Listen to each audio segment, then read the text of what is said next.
राजस्थान का एक छोटा सा कस्बा केरपुर, जहां आज भी लोग साँझ ढलते ही घरों में दुबक जाते हैं। कहते हैं वहां की हवाओं में जहर खुला है और इसकी जड़ें जुड़ी है उस एक रहस्यमयी स्त्री से, विषकन्या। कई वर्षों पहले राजा विक्रम सिंह के राज्यसभा में उस दिन एक विशेष तांत्रिक भैरवनाथ आया। महाराज, एक भयाव छाया आपके राज्य की ओर बढ़ रही है। एक कन्या जिसका शरीर विष से भरा होगा, जो प्रेम को भी मौत बना देगी। कन्या विषी, वो जन्म ले चुकी है महाराज, और वो आपका ही रक्त है, आपकी ही बेटी। सभा में सन्नाटा छा गया। रानी पद्मिनी के चेहरे का रंग उड़ गया। उन्होंने अभी कुछ ही माह पहले एक कन्या को जन्म दिया था, जिसका नाम रखा गया था चंदिका। चंदिका बचपन से ही असामान्य थी। उसके साथ खेलने वाले बच्चे अचानक बीमार पड़ जाते। राजवैद्य ने उसकी जांच की और भयभीत हो उठा। महाराज, ये कन्या सामान्य नहीं है। इसका स्पर्श, इसका पसीना, यहाँ तक कि इसका सांस भी विषैला है। राजा ने निर्णय लिया। चंदिका को महल के पीछे बने एक पुराने महल में बंद कर दिया गया। चंदिका बड़ी होती रही, अकेली, उपेक्षित और क्रोधित। वो शीशे में अपनी छवि से बातें करती।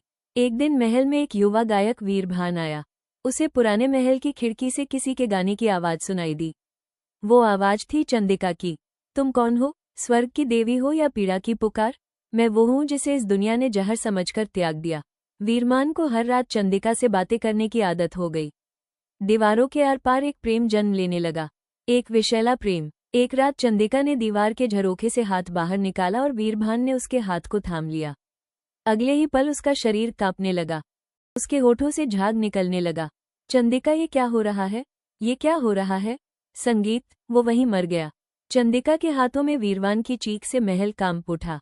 सैनिक आए। राजा विक्रम ने रोते हुए आज्ञा दी, इस राक्षसी को जिंदा दीवार में चुनवा दो, ताकि इसका श्राप हमारे वंश से मिट जाए। चंदिका को उस पुराने महल की एक दीवार में जिंदा चुनवा दिया गया। वर्तमान समय एक युवा इतिहासकार अद्वैत, जो कि वीरभान का ही पुनर्जन्म है, किरपुर आया एक रहस्यमय शोध के लिए। राजा विक्रम की विष कन्या महज एक मिथक है या कोई सच्चाई? वो पुराने महल पहुंचा और वहां की दीवारों में एक खामोश सरसराहट महसूस की। उसने उस पुरानी दीवार को खुदाई के लिए खोदना शुरू किया और उसे वहां एक नर कंकाल मिला, जिसके चारों ओर जंग लगे कंगन और एक छोटी सी मिट्टी की प्रतिमा थी। विष देवी। उस रात अद्वैत को सपना आया। एक लड़की, खून में लथपथ, काजल फैला हुआ, आंखें विषैली। तुमने मुझे फिर से जगाया है। अब हर वो प्रेम मरेगा जो झूठा होगा। अगली सुबह से गांव में अजीब घटनाएं शुरू हो गई।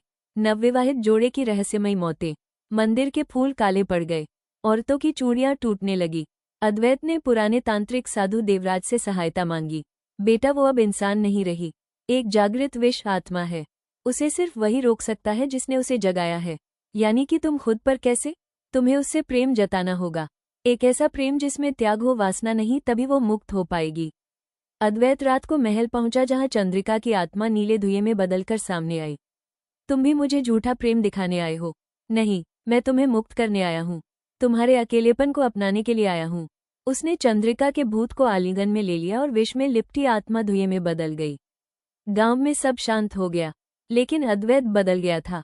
अब वो कभी भी दूसरों के पास नहीं जाता और न ही किसी को छूता है। अद्वैत अब गांव के बाहर बने एक सुनसान किले में रहने लगा था। उस रात के बाद से उसका चेहरा पीला, होंठ नीले और शरीर बर्फ जैसा ठंडा हो गया था। गांव के लोग उसे अब विष पुरुष कहने लगे थे। गांव में एक नई लड़की आई, अन्या, एक रिसर्च स्कॉलर। उसने अद्वैत के बारे में सुना और मिलने की जिद की। बेटी, वो अब एक तिलिस्मी छाया बन चुका है। लेकिन अनन्या नहीं मानी। वो एक शाम अकेली ही किले में पहुंची। आप अद्वैत हैं, तुम यहाँ क्यों आई हो? क्या तुम्हें भी मरना है? मैं जानना चाहती हूँ कि एक आत्मा से प्रेम कर बैठना कैसे होता है। जब जीवन सब छीन लेता है न, तब मृत्यु से प्रेम करना ही एकमात्र राह बचती है। उन दोनों की मुलाकातें शुरू हो गई, लेकिन जैसे जैसे अन्या उसके करीब आती गई, अजीब घटनाएं फिर से शुरू हो गई। अन्या की हथेली पर एक रात काले निशान उभर आए तो बुखार से तपने लगी। वो लौट आई है चंदिका, शायद अन्या के माध्यम से। एक रात अद्वैत को चंदिका की आत्मा फिर से दिखी। तुमने मुझे मुक्त किया था, पर अब तुमने किसी और से प्रेम कर लिया। यह मेरे साथ धोखा है। नहीं नहीं चंदिका, अन्या निर्दोष है। अगर वो निर्दोष है तो वो मेरी जगह क्यों लेना चाहती है? अद्वैत ने अन्या को लेकर देवराज तांत्रिक के पास जाना चाहा, लेकिन रास्ते में अन्या की आंखें काली पड़ने लगी और उसकी आवाज बदल गई। तू मुझे छोड़ नहीं सकता अद्वैत, अब मैं ही हूँ तेरा विष, तेरा जीवन, तेरा अंत। तांत्रिक देवराज ने मंत्रों से चंदिका की आत्मा को रोका। वो अब सिर्फ आत्मा नहीं, उसने तुम्हारे जहर से खुद को दोबारा जन्म दिया है। यह एक विश्व पुनर्जन्म है। तो क्या अब अनन्या को मैं खो दूंगा? केवल एक मार्ग बचा है।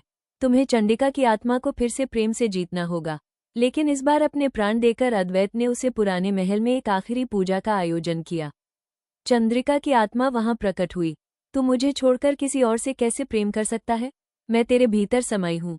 हाँ चंदिका, तुम मेरे भीतर हो, लेकिन जो भीतर होता है वो हमें बांधता नहीं। मैं तुम्हें मुक्त करता हूँ।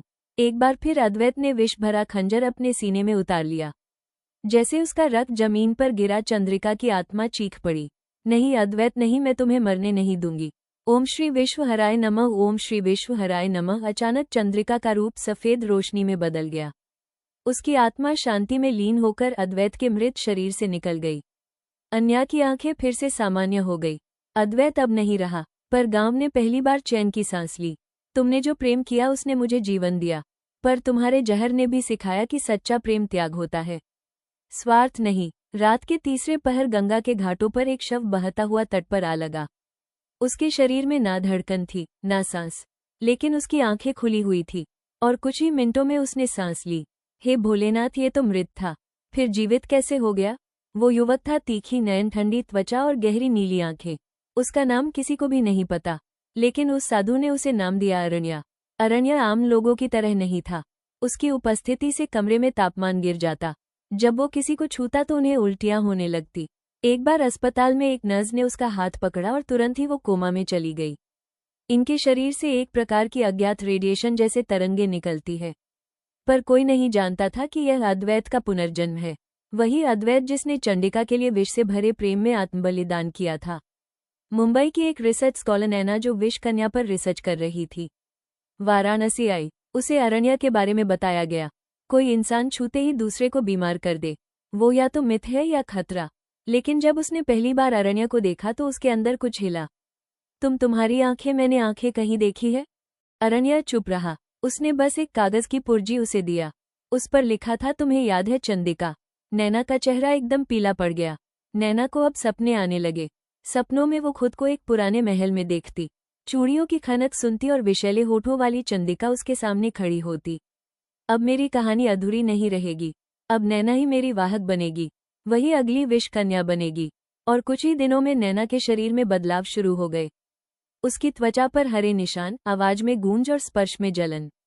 वो खुद को शीशे में देखती और उसके पीछे दिखती चंद्रिका की परछाई। नैना अब सब कुछ समझ चुकी थी कि वो चंद्रिका का ही नया रूप है। एक रात गंगा घाट पर नैना और अरण्या आमने सामने आए। तुम वही हो अद्वैत, पिछले जन्म में जिसने मुझे मारा और खुद को भी। और तुम वही हो जिसने मेरे प्रेम को सांप बना दिया था। दोनों की आंखों में आग थी, लेकिन दिल में छुपा प्रेम भी। अब क्या पैर से वही प्रेम, वही मृत्यु नहीं? अब या तो हम दोनों जिएंगे या ये दुनिया जलेगी। दोनों वाराणसी के एक गुप्त तांत्रिक स्थान पर पहुंचे जहां अंतिम मुक्ति का योग हो सकता था, लेकिन वहां एक तांत्रिक मिला, भैरवदत्त, जो दोनों को रोकना चाहता था। विष पुरुष और विष कन्या का मिलन अगर फिर से हुआ तो अग्नि भी जहर बन जाएगी। ये प्रकृति के नियम के विरुद्ध है। प्रकृति ने हमें बनाया पर प्रेम ने हमें जोड़ा। अब यह विधि भी प्रेम से ही मिटेगी। अरण्या और नैना ने अग्निकुंड के सामने एक साथ विष पिया, और इस बार मरने के लिए नहीं बल्कि साथ जीने के लिए।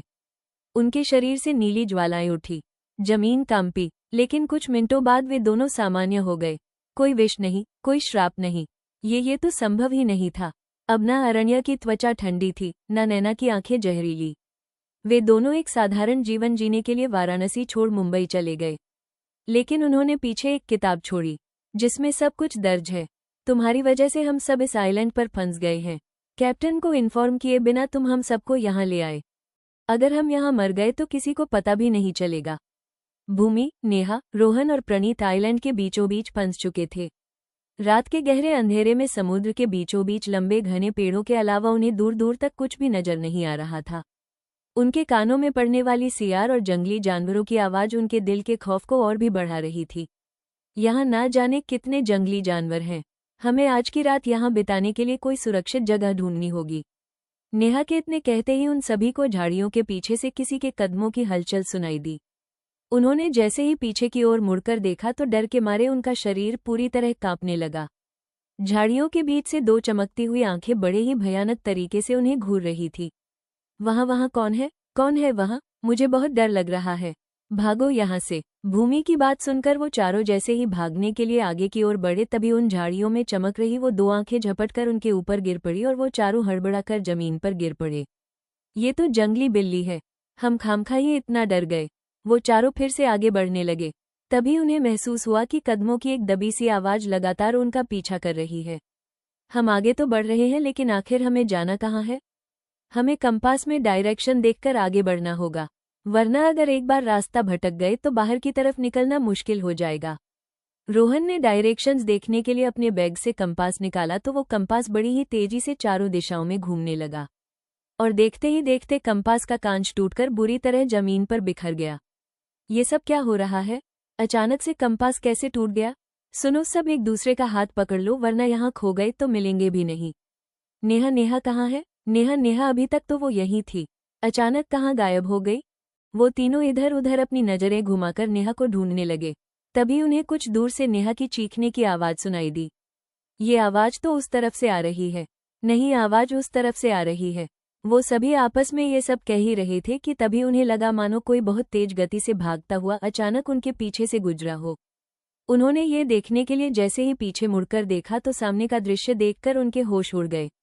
नेहा, तुम वहां ऊपर पेड़ पे क्या कर रही हो, और तुम्हारे चेहरे पर यह खून कैसे लग गया?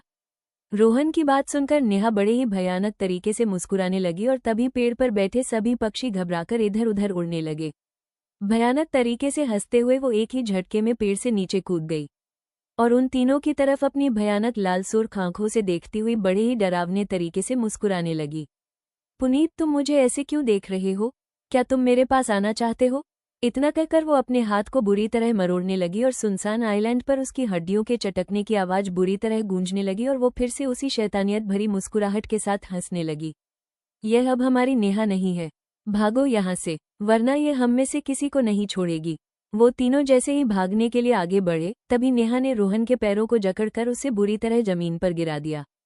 तभी अचानक एक लकड़ी का गड्ढा आकर नेहा के सर से टकराया और वो रोहन से दूर जाकर गिर पड़ी। मौका मिलते ही रोहन भी उठकर वहां से भाग निकला। थोड़ी दूर भागने के बाद उसका पैर किसी चीज से टकराया और वो लड़खड़ाकर जमीन पर गिर पड़ा। उसने अपने बैग से टॉर्च निकाली और टॉर्च की रोशनी डालकर उसने जैसे ही नीचे की ओर देखा तो डर के मारे उसका शरीर बुरी तरह कांपने लगा। दूर तक फैली जमीन पर इंसानी शरीर के कंकाल बिखरे हुए थे। ये सब क्या हो रहा है? इतने सारे इंसानों के कंकाल, मुझे जल्द से जल्द भूमि और प्रणय तक पहुंचना होगा। रोहन जैसे ही वहां से उठकर भागने की कोशिश करने लगा, तब भी कौवों के एक झुंड ने आकर उस पर हमला कर दिया और अपनी चोट से उसके शरीर के मांस को बुरी तरह नोचने लगे। कौवों की चोट से रोहन के शरीर से खून बहने लगा। तभी वो हिम्मत करके कंकाल के हड्डियों से कौवों को दूर भगाने की कोशिश करने लगा। उसने हड्डियों को उठाकर उनके ऊपर फेंकना शुरू किया और उनसे पीछा छुड़ाकर वहां से भागने लगा। तभी 2 हाथों ने बड़ी फुर्ती से उसके हाथों को पकड़कर अपनी ओर खींच लिया।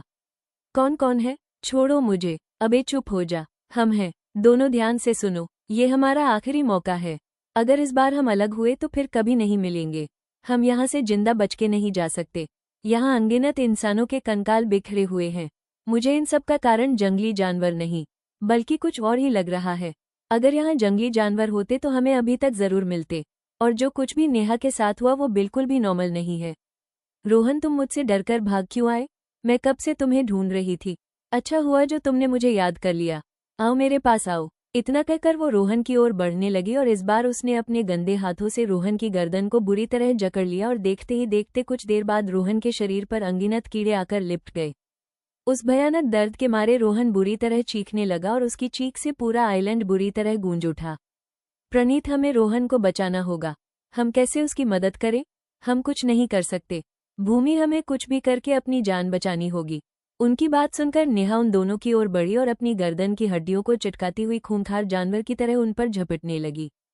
तभी भूमि प्रणीत का हाथ पकड़कर तेज तेज ओम नमः शिवाय का जाप करने लगी। ओम नमः शिवाय, ओम नमः शिवाय, ओम नमः शिवाय। मंत्र का जाप अपने कानों में पड़ते ही नेहा का शरीर बुरी तरह कांपने लगा और वो उस जाप को बंद करने के लिए भूमि की ओर देखकर बुरी तरह चीखने लगी। बंद करो, इसे बंद करो, छोड़ूंगी नहीं तुम दोनों को मैं इसी वक्त, बंद करो इस जाप को। भूमि के साथ साथ अब प्रणीत भी तेज आवाज में ओम नमः शिवाय का जाप करने लगा। तभी अचानक उन दोनों को अपने शरीर में से एक अलौकिक ऊर्जा महसूस हुई। तभी उन्हें महसूस हुआ कि कोई अदृश्य शक्ति उन्हें दबी सी आवाज में कुछ बताना चाहती हो। वो दोनों उस दबी सी आवाज को ध्यान से सुनने लगे। उत्तर दिशा की ओर आगे बढ़ो। उस आवाज को सुनकर वो दोनों बिना कुछ सोचे समझे आगे की ओर बढ़े। हमें उत्तर दिशा की ओर जाना है, लेकिन हम उत्तर दिशा का पता कैसे लगाएं? हमारे पास तो कंपास भी नहीं है। वैसे तो चांद हर रोज हल्की सी दिशा बदलता है, लेकिन आज पूर्णिमा की रात है और पूर्णिमा की रात चांद उगने के बाद पूर्व दिशा में स्थित रहता है। अगर पूर्व दिशा का पता चल गया तो उत्तर दिशा का पता तो हमें लग ही जाएगा। इतना कहकर उन्होंने जैसे ही आसमान की ओर देखा तो उन्हें घने काले आसमान के सिवाय कुछ दिखाई नहीं दिया। ये कैसे पॉसिबल है? पूर्णिमा की रात को आसमान में चंद्रमा न हो, ये कैसे हो सकता है? जरूर ये सब उसी का साया है। मंत्र का जाप करो, सब ठीक हो जाएगा।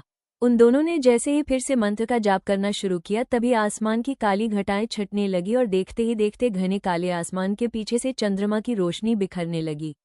दिख गया चांद, इसका मतलब वो दिशा उत्तर है। चलो। वो दोनों जैसे ही उत्तर दिशा की ओर बढ़ने लगे, वैसे ही चमगादड़ों का एक झुंड उन पर हावी हो गया और उनके रास्ते को रोकने की कोशिश करने लगा। प्रणीत, हमें जाप करते रहना होगा। यहाँ जो भी शैतानी शक्ति है उसे बस भगवान की शक्ति से हराया जा सकता है, इसलिए जाप करो। उन्होंने जैसे ही दोबारा से जाप करना शुरू किया वैसे ही साई की तरह मंडरा रहे सभी चमगादड़ अचानक वहां से गायब हो गए, और तभी कुछ दूरी पर उन्हें बहुत तेज रोशनी दिखाई पड़ी। वो दोनों मंत्र का जाप करते हुए उस रोशनी की ओर बढ़े और उस गुफा के अंदर गए। उस गुफा के अंदर पहुंचते ही उन्हें ओम की ध्वनि सुनाई पड़ी। तभी उन दोनों की नजर वहां पर स्थापित शिवलिंग पर पड़ी। वो दोनों शिवलिंग की ओर बढ़े और भगवान के आगे नतमस्तक होकर उनसे मदद की गुहार करने लगे। तभी शिवलिंग के पास उन्हें एक किताब रखी हुई दिखाई दी। प्रणीत ने उस किताब को अपने हाथों में उठाया और उसे खोलकर उस किताब को पढ़ना शुरू किया। इस किताब को पढ़कर मुझे सब समझ आ गया है। पिछले 300 सालों से यह आइलैंड श्रापित है। यहाँ के राजा को धन संपदा में बहुत लालच था। वो हर द्वीप पर आक्रमण करके बल से ही नहीं तो छल से उनके धनकोष को लूटने लगा था। यहाँ तक कि कुंवारी लड़कियों को भी अपने साथ अपने राज्य में उनका अपहरण करके लाने लगा था। बहुत बुरे काम किए थे उसने, इतना कि शायद नर्क में भी हर एक सजा का भागी बना था। लेकिन इस सब का इस आइलैंड के श्राप से क्या लेना देना है? एक बार एक ब्राह्मण की कुंवारी बेटी का अपहरण करके दुष्कृमण किया उस जल्लाद ने और उसे मार के उसके पिता के पास उसके मृत शरीर को भिजवा दिया उस पापी ने। ब्राह्मण ने जब अपनी आंखों के सामने अपनी बेटी को ऐसी हालत में देखा तो राजा के दरबार में पहुंच के उसने श्राप दिया कि 1 माह के अंदर वो और उसका पूरा साम्राज्य नष्ट हो जाएगा और उस द्वीप पे जो भी आएगा उस पर शैतान अपना कब्जा करके उसे नष्ट कर देंगे। इसका मतलब कि हम भी मारे जाएंगे। रोहन और नेहा की तरह वो शैतान हमें भी मार देगा।